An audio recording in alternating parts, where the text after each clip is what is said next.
Hello everyone, my name is Mihir Srivastava and today we are going to talk about the relevant changes in taxation through this budget 2024 and things which are relevant for you as a CS student.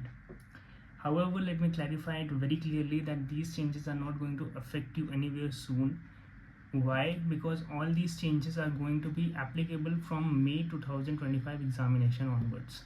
So it doesn't matter you are going to give November 2024 CA final exam, or even for instance the Jan 2025 CA intermediate exam, you are totally risk free. These things are not going to be applicable in your examination, but still as a finance student you should know it. So I have made this very short and crisp video for you so that you can just go through the changes and just understand the things which are actually relevant to you. So firstly, let's talk about the Income Tax Act 1961. As we have heard it from a long time that this act is really old. It is around 63 years old now, but this act is surely going to say bye-bye to us. As we have seen in the budget, this act is going to be changed anywhere around in the next 6 months, since the government is also in the majority, so we won't expect any delay. So in the next 6 months you will see a new act. Hopefully it will be good steps toward the development of this nation and development of the citizens' wealth. Secondly, there is no change in the old regime. You heard me right, there is no change in the old regime. Why? Because 2/3 of the taxpayer have already shifted themselves into the new tax regime. That is 66% of taxpayer. So obviously the new tax regime is favorable, might be for the taxpayer and as well as for the government. So they have tried to bring more things and they have tried to promote the new tax regime more and more, and they have not done anything to the old tax regime. The big change what we saw is the tax slab changes. As you know, earlier it used to be like 0 to 3 lakh nil, then next 3 lakh 5%, then next 3 lakh 10%, then next 15, next 3 lakh 20, and above 15 lakh it was used to be 30%. In the new tax slabs, what we see is 0 to 3 lakhs, it's still nil. Then there is a new slab which is 3 to 7 lakhs rupees, the 4 lakh slab, which is charged at the rate at 5%. Then we have the next slab which is 7 to 8 10 lakh, which is 10%, then 10 to 12 15%, 12 to 15 20%, and again above 15 lakh we have 30% tax rate.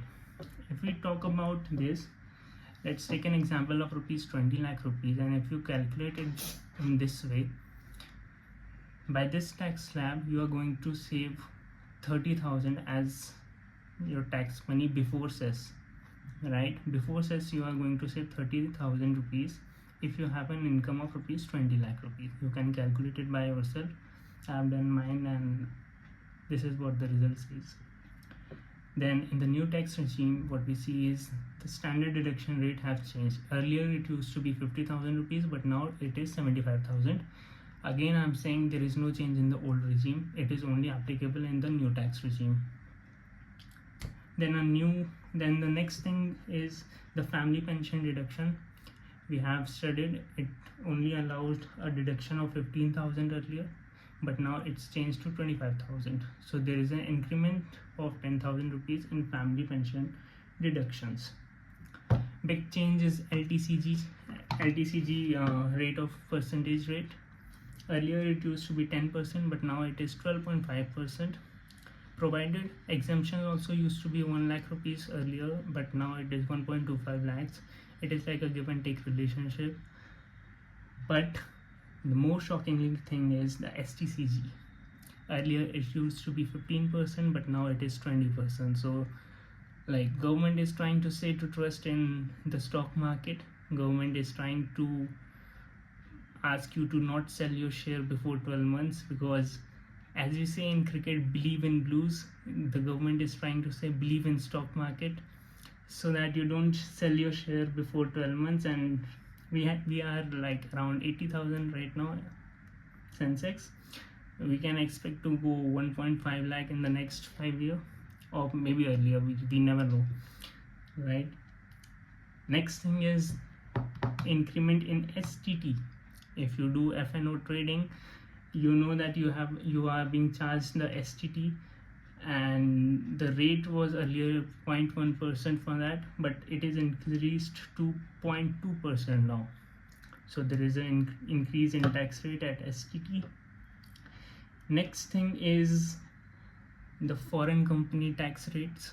Earlier it used to be 40%, but now it is changed to 35%. So it's obvious that the government is expecting foreign company to invest in India, come to India and do more business, which is a good thing, I believe. Next thing is, there used to be a tax called angel tax for the startups, where the startup were used to be taxed. So next thing we can talk about is the angel tax. Angel tax was a tax which was charged to the startups, but now it is abolished. And the next thing is custom duty on mobile phones and components. Earlier it used to be 20%, but now it is reduced to 15%. So we can expect cheap rates mobile phones in the coming future. And the next focus, the biggest thing which we saw in the budget, was a new thing which is called an internship program under the top 500 companies for youth, which will help the youth of this country to gain skill-based knowledge, and it will help the youth to gain more and more knowledge about the practicality of workplace, and how you are actually supposed to be behaving, how you are actually supposed to be skilled in a certain manner to be eligible for a job. This program will also provide a stipend of up to rupees 5,000 per month, so a youth can expect this amount per month. But I believe money is not the primary thing here. It is skill, it is knowledge, it is so alright, that was it for today, guys. I hope you liked the video. This was my first video on YouTube. I don't know if I have done things good or not. If you like it, give it a thumbs up, and goodbye.